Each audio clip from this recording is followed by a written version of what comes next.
Naninninot. Naninninot. Naninninot. Contes infantils a cau d'orella.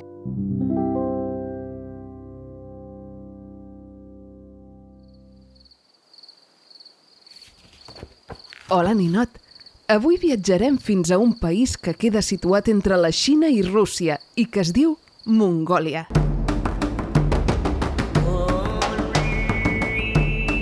És un país amb unes praderies verdes immenses, des d'on es veu un cel tan gran que sembla que abraci tota la terra.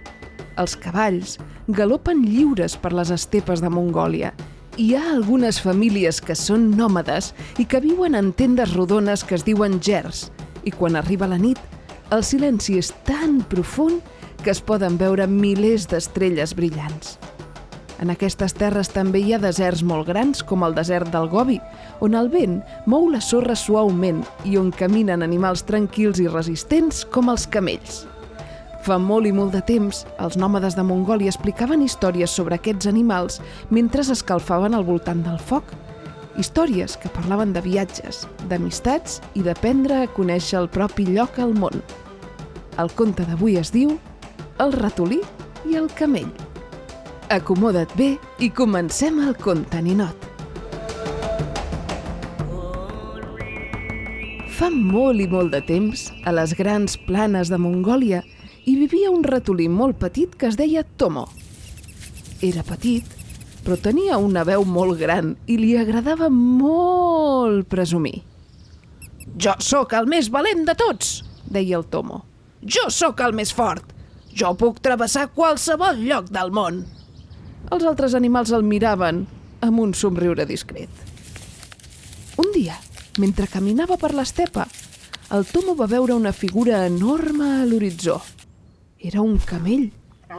Tenia les potes llargues, dues grans xepes a l'esquena i caminava amb un pas lent i tranquil. Feia un pas i una pausa, un altre pas i una altra pausa. El ratolí va córrer cap a ell. «Camell! Camell!», va cridar.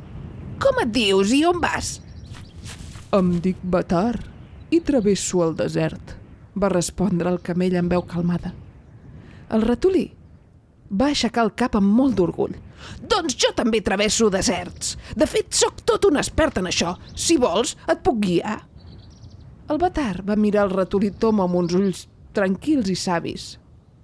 «Si vols caminar amb mi, seràs benvingut, Tomo». El Tomo, molt orgullós, va pujar d'un salt a l'esquena del camell. «Endavant!», va dir. «Jo conec tots els camins». El camell va començar a caminar.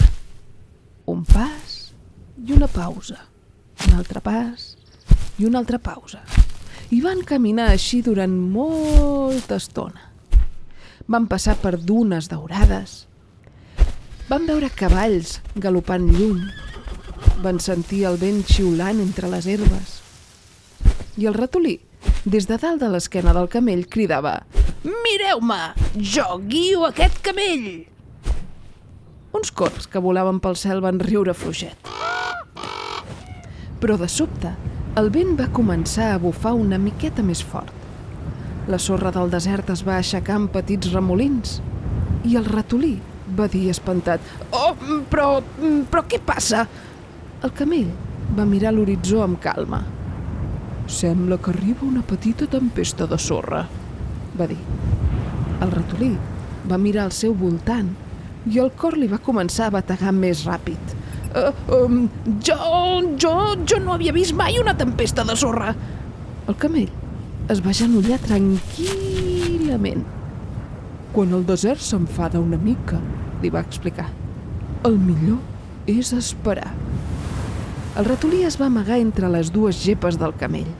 El vent va bufar durant una estona. La sorra ballava a l'aire com si fos pols daurada.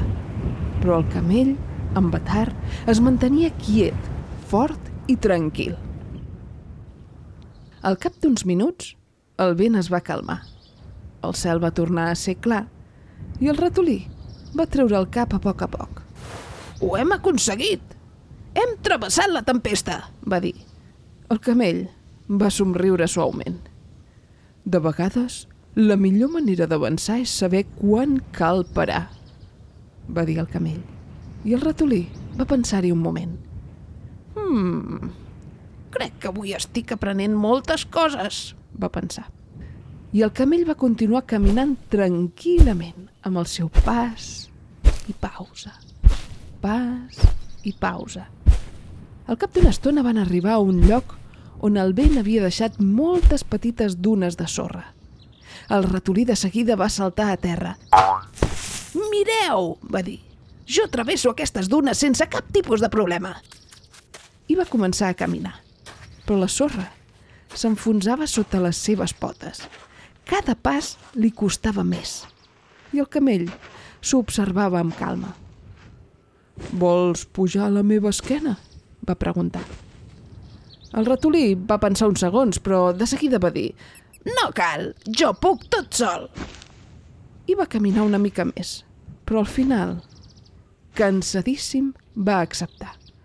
«Bé, potser una mica d'ajuda no està malament». El camell es va agenollar i el ratolí va tornar a pujar a la seva gepa. I van continuar el viatge. Pas, pausa, pas, pausa. Després de molta estona caminant, van arribar davant d'un riu molt ample. L'aigua brillava sota el sol. El ratolí va mirar el riu i el cor li va fer un salt. Per ell aquell riu semblava un oceà enorme. El camell li va preguntar amb tranquil·litat: «Doncs bé, guia, per on passem?» El ratolí va empassar saliva. Potser podries provar tu primer».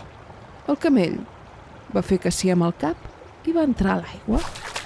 L'aigua li arribava només fins als genolls, però el ratolí es va espantar moltíssim. Atura't, Batard, atura't!», va cridar. «L'aigua és profundíssima!» El camell va riure suaument. «Per tu sí que ho és». Amb molta cura, el camell es va agenollar i va dir: «Puja a la meva esquena i així no et mullaràs». El Tomo, el ratolí, va pujar rapidíssimament i junts van travessar el riu. Quan van arribar a l'altra banda, el ratolí estava molt callat.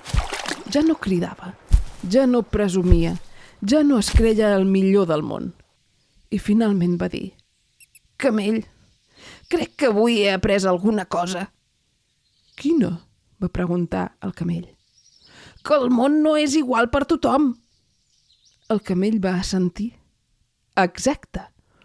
El que és petit per uns pot ser molt gran per uns altres, oi?» El ratolí va somriure. «I també he après que demanar ajuda no ha de ser cap vergonya».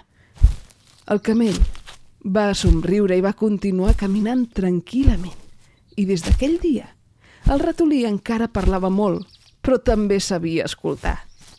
I així, a les grans estepes de Mongòlia, el ratolí presumit va aprendre a caminar pel món amb més humilitat.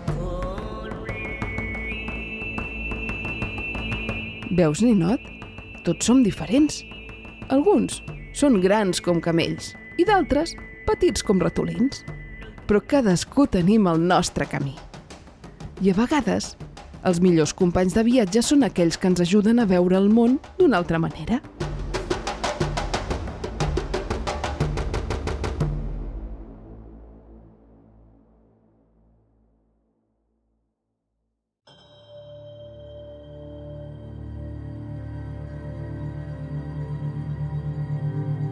Ara, ninot, és moment de descansar com ho faria un viatger de l'estepa després d'un llarg camí. Tanca els ulls. Imagina que estàs a Mongòlia quan arriba la nit. El desert ja no és calent. L'aire és fresquet. I el cel és immens i està ple d'estrelles.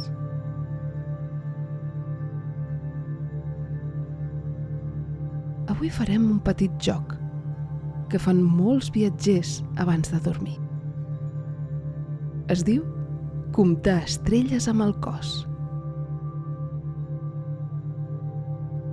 Primer imagina una estrella brillant just damunt del teu cap. Quan pensis en aquesta estrella, deixa que el teu cap es relaxi completament.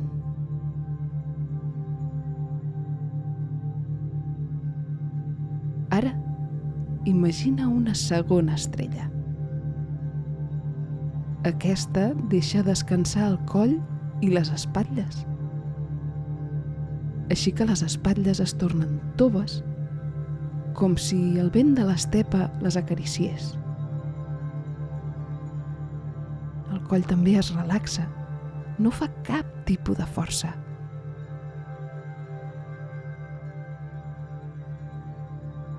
Ara ens imaginem una tercera estrella.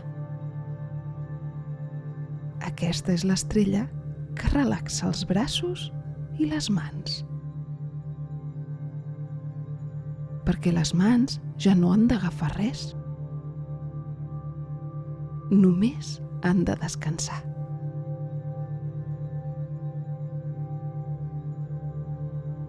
Ara apareix una quarta estrella. Amb la seva llum suau et relaxa la panxa i l'esquena. Com si estiguessis recolzat sobre l'esquena tranquil·la d'un camell.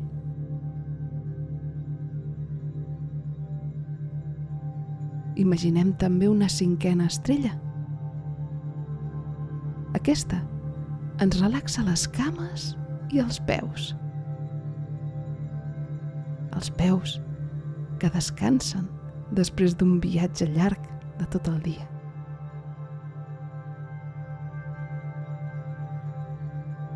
Ara, tot el teu cos és tranquil.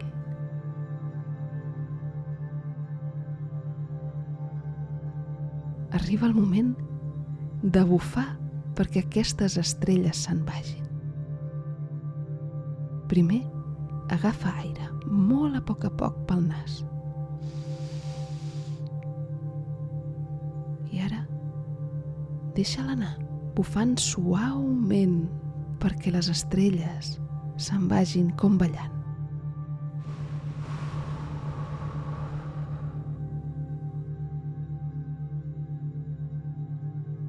Fes-ho 2 vegades més.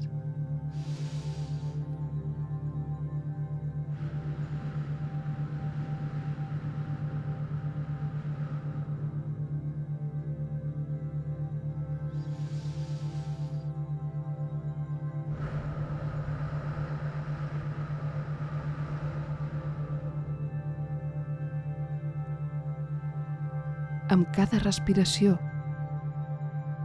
els pensaments es tornen més lents.